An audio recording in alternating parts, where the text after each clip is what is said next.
Hi everybody, how are you? We are reading the Rhino in Right Field. We are on to chapter 18. Shall we do it? Chapter 18, Saturday, 1 week until the contest. At the shop, when I wasn't shining shoes or sweeping floors, I did as many extra chores as I could to make up for missing next Saturday. Ace steered clear all day. He said he didn't want to distract me, but I think he just didn't want Pop to grill him about next week's field trip. Ace is the kind of guy who cracks under pressure, and we both knew it. On Sunday during church, I practiced in my head. I closed my eyes and I imagined the ball sailing into my glove like a pin to a magnet. But Ma nudged me and whispered something about falling asleep in church, which I wasn't doing at all. But I could see how it might look that way to somebody else, I guess. There sat Pete across the aisle between his ma, who doesn't look like me for some reason, and his big sister Sophie, who wears too much perfume and too much lipstick. He kept giving me the stink eye, which I hope is a sin if you do it in church. He even had the nerve to bring a baseball. He kept sneaking it out of his jacket pocket just so I could catch a glimpse of it. Even in church, Pete's a show-off. I started daydreaming about Pete dropping that baseball of his. I imagined it rolling up the aisle to the front of the church, bumping against the icon screen, and sitting there right at the feet of the priest who would pick it up, hitch it in his robes, and hurl it all the way to the back pew. And then he'd banish Pete from the church and baseball forever. It was a swell daydream. This time, maybe I did doze off after all, because I jumped when Ma nudged me again, and again she gave me the stink eye, which probably isn't a sin if your mother does it, even in church. When the service was done and everyone was shuffling out, I hung back so I wouldn't have to bump into Pete. But somehow I bumped into his sister instead, which was worse. "Hello there, Nikki," she said to me, all sugary sweet. She had this smear of lipstick on her teeth.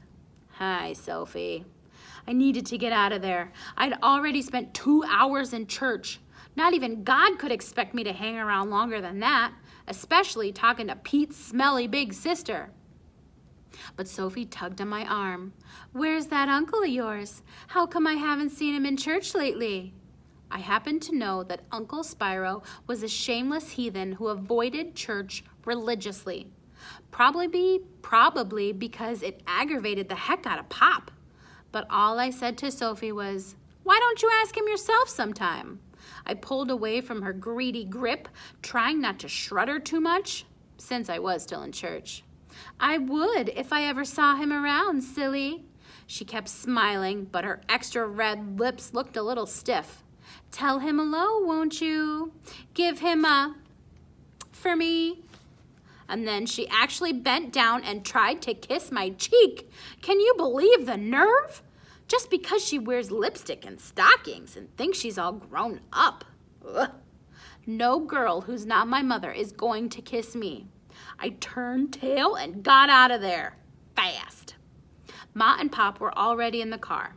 I climbed into the back seat, kicking aside the empty gum wrappers, cigarette packs, and custard spoons that littered the floor. Uncle Spyro was not the neatest guy in the world. "I see you talking to Sophia's Costas in church," said Ma from the front seat. "Not exactly." I shifted on the seat. The gum wrappers crinkled under me. She was talking to me. "You be nice to Sophia," said Ma, as if I just threatened to call the lipstick police or something. "Her mother is a very important woman in the church, you know, in charge of the Ladies' Guild," Ma said. "In charge of the Ladies' Guild, the way other people might say the Queen of England." The annual church festival was coming up soon, and Ma had been trying for months to get her Caloria, a recipe, accepted for the bake sale. Apparently, the only thing standing in the way was Mrs. Costa. It's an undisputed fact that Ma's Caloria recipe are the best cookies in the entire parish. So of course I wondered if Ma wasn't getting anywhere with the Queen of England because the fact that Her Majesty did not like me. for some reason. Pa made a grumbling noise. Why Sophia Costa was talking to Nicky? It's not ladylike for a girl to approach a boy, and the rouge all over her face. She's tried too hard. What else should she do, said Ma. Almost 20 years old and not married yet? What was she waiting for? Apparently, she was waiting for Uncle Spyro. Her father must tell her who she will marry, said Pop. What's he waiting for? He swerved the Nash around a pothole. Ma making a noise. This is not the old country, she said. The young people, they want to make their own life. The arranged marriage is not for them. Why not? Pop hollered. It was good enough for us. Don't we have a good life? Aren't we happy? Sure we're happy, Ma hollered back. What does Sophia Costas know about making a good life with a good man? Nothing.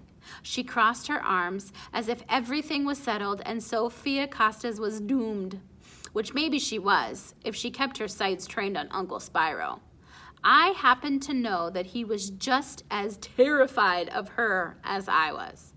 Ma turned toward the back seat. Nicky, she said, her voice melting, why not ask Tacky Costies to come play at the house sometime?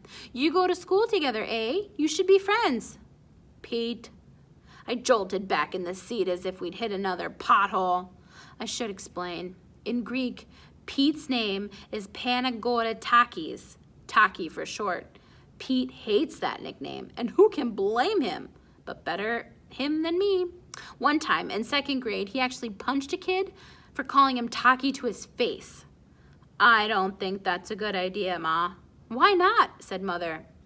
His mother is a very important woman at the church, you know. I know, I muttered. She's the Queen of England. Chapter 19. I may have mentioned already that I'm not very good at writing in Greek, what with only 24 letters at my disposal. To be perfectly honest, I'm not all that great when all 26 letters are available either. I don't exactly stink at writing, not the way I stink at fielding anyways. Let's just say that if I could choose one skill at which the cards are stacked high against me, besides catching fly balls, it would be writing an essay. But once you've decided to forge your pop signature in order to show up the big-mouthed, knuckle-headed Pete, you do what you gotta do. So there we sat on Monday after supper, me and Ace, on the floor of his bedroom, surrounded by pencils, erasers, and a gazillion crumbled sheets of composition paper. Because not only is it as hard to write a decent essay, even with all 26 letters of the alphabet, it's even harder when you have to do it in 100 words or less. Try it sometimes. Are you sure it didn't say 100 words or more? Said Ace. 100 words or less, I told him. I double-checked. It's impossible to explain how swell I am in only 100 words, he said. That's barely half a page. I'm already on page 3 and I'm just getting started. I know, I said, I'm having the same problem. He chewed his pencil for a while. That does it, he said, finally. I'm just making a list. I shook my head. That's not an essay. You don't want to get disqualified on technicality, do you? Why isn't it an essay? Because an essay has, I don't know, sentences and stuff. Ace stared at the sheet of paper in his hand. Then he sighed, crumbled it up, and started over. About 80 years ago, okay, maybe 20 minutes, of pure torture, I put down my pencil and cleared my throat. How does this sound? If I could be a mud puppy for a day, I'd never want anything else in my whole life. I would be the best because I need this job. My pop started a new life when he was 12 years old. Now I'm 12 years old and I want to start my own new life. My pop says I work hard, and so I would work hard for the mud puppies. I would be the best bat boy. I hope you give me a chance to show you how I would be the best. I don't think a bat boy needs to catch fly balls. That would not be fair to the fielders. Besides, it's their job. Signed, Nick Spirakis. That's swell, said Ace, and I could tell he was impressed. How many words? I counted. Dang, 116. Does your name count? I don't know, the rules don't say. Ace chewed his pencil, thinking. Don't they know it's you already? I mean, your name will be on the entry form, right? He was right. I erased. Sign Nick Sparakis. 113 words. He chewed his pencil some more. He tapped the page. You say, I would be the best in a bunch of different places. He said, cross one out. I crossed out and counted. 108.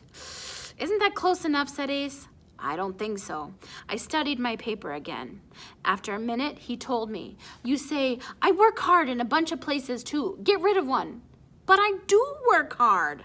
I really think they ought to know that. Ace shrugged, just trying to help. I scowled for a minute and stared at my essay. Then I crossed out some more words and counted. Ha, I said, 99. Let's hear yours. He pulled his paper out of his chest.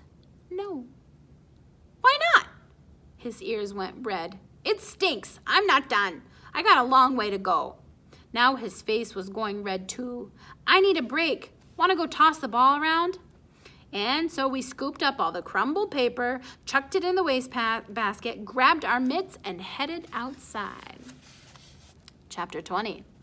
You might be wondering why me and Ace bothered to help each other, since only one person could be a mud puppy for a day. First of all, we've been best friends since kindergarten, and that's what best friends do. I'm pretty sure that's a rule, and if it's not, it should be. Second, winning is more fun if you beat someone who's top-notch. For example, I could beat my ma in a foot race, but it wouldn't be much fun as beating my Uncle Spyro.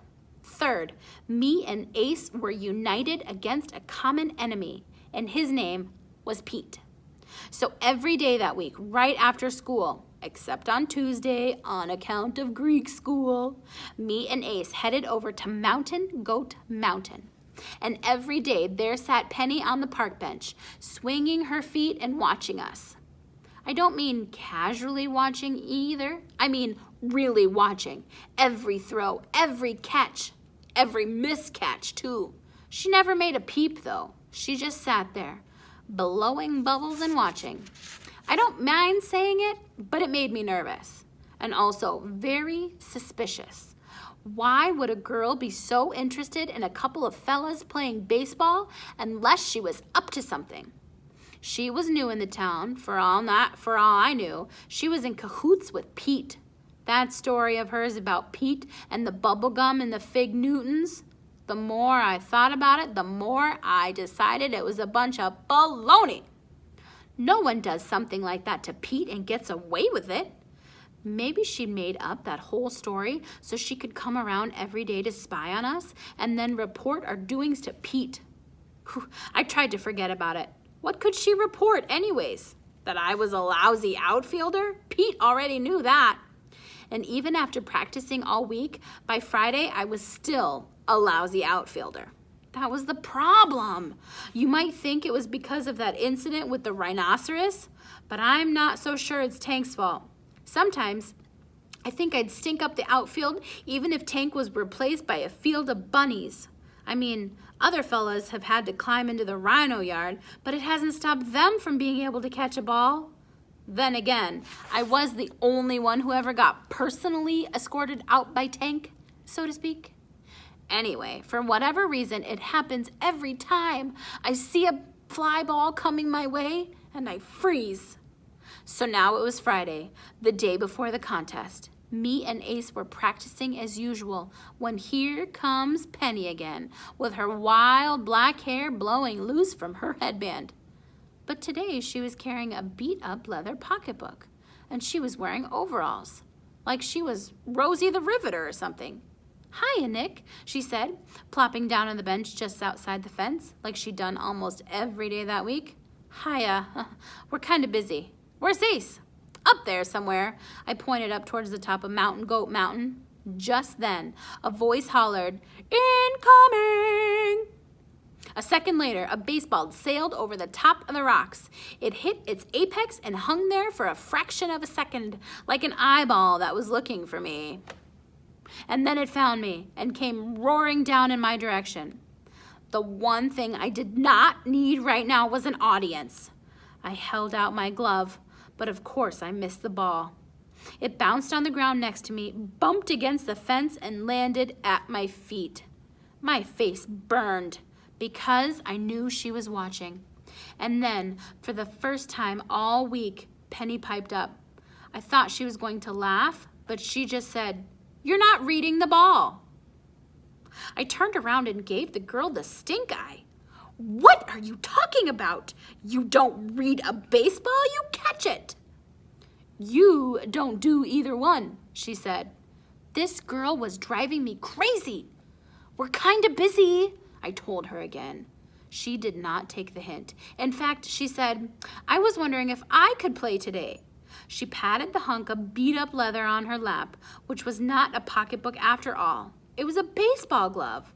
"What's that, your brother's old mitt?" I said. Without batting an eye, she said, "My sister's." Deadpan humor. That's what Penny had. Why did she keep coming around here? Maybe I'd been right all along, and she really was a spy for Pete. I opened my mouth to chase her away for good. "Hiya, Penny!" It was Ace, up on top of the mountain. He'd climbed down while the mountain goats peeked at him from behind the rocks. "Hey, you brought a glove! Swell! You want to help us practice?" What was he doing? I wanted to chuck something at him. We'd given her a chance already when we let her borrow Ace's glove, and she'd stunk it up pretty bad. "Why do you want to play ball anyways?" I said. "Shouldn't you be playing with dolls or wearing pink stuff or doing whatever girls do?" She didn't take the bait. "That stuff's boring," she said. "I like to be outside. And I like you two guys, okay? All those other boys are knuckleheads." I scuffed the ground with my foot. Maybe I've been too hard on her. "Yeah, okay, sure," I said. "You can chase after the ones that get away." So I showed her where to squeeze in through the gap in the fence and promised her that the mountain goats wouldn't bother her and stationed her far on the side of the rocks. She just better not be spying for Pete. All right. I hope you enjoyed the book so far. Stay tuned for the next one. See ya.